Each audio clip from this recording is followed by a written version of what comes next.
വേണ്ടി അവർ ഖബർ കുഴിച്ചുകൊണ്ടിരിക്കുകയാ. അള്ളാഹുവിന്റെ പ്രവാചകൻ സ്വല്ലല്ലാഹു അലൈഹി വസല്ലമ തങ്ങളോട് സ്വഹാബത്ത് ഖബർ കുഴിക്കുകയാണെന്ന് പറഞ്ഞപ്പോ ആ സ്വഹാബത്തിന്റെ ഇടയിൽ നിന്നുകൊണ്ട് അള്ളാഹുവിന്റെ പ്രവാചകൻ സ്വല്ലല്ലാഹു അലൈഹി വസല്ലമ തങ്ങൾ അവിടുന്ന് ധൃതിയിൽ നടക്കാൻ തുടങ്ങി.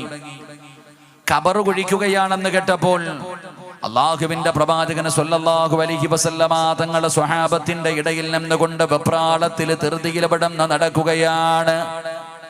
അള്ളാഹുവിന്റെ പ്രവാചകൻ സ്വല്ലല്ലാഹു അലൈഹി വസല്ലമ തങ്ങൾ അവിടുന്ന് ഓടി വരുന്നത് കാണുമ്പോൾ ഖബർ കുഴിച്ചു കൊണ്ടിരുന്ന സ്വഹാബികൾ ആ ഖബറിന്റെ ചാരത്ത് നിന്ന് മാറി നിൽക്കുകയാണ്. നിവേദനം ചെയ്യുന്ന സ്വഹാബി പറയുകയാണ്, ഞങ്ങൾ എത്തുന്നതിന് മുമ്പേ അള്ളാഹുവിന്റെ പ്രവാചകൻ സ്വല്ലല്ലാഹു അലൈഹി വസല്ലമ തങ്ങൾ ആ കുടിച്ചു കൊണ്ടിരിക്കുന്ന ഖബറിന്റെ ചാരത്തേക്ക് ചെല്ലുകയാ. അതാ ഖബർ കുടിക്കുന്ന സ്വഹാബികൾ മുഴുവനും മാറി നിൽക്കുമ്പോൾ അള്ളാഹുവിന്റെ പ്രവാചകൻ സ്വല്ലല്ലാഹു അലൈഹി വസല്ലമ തങ്ങൾ കുടിയതാ കൂരികിട്ടിരിക്കുന്ന പച്ച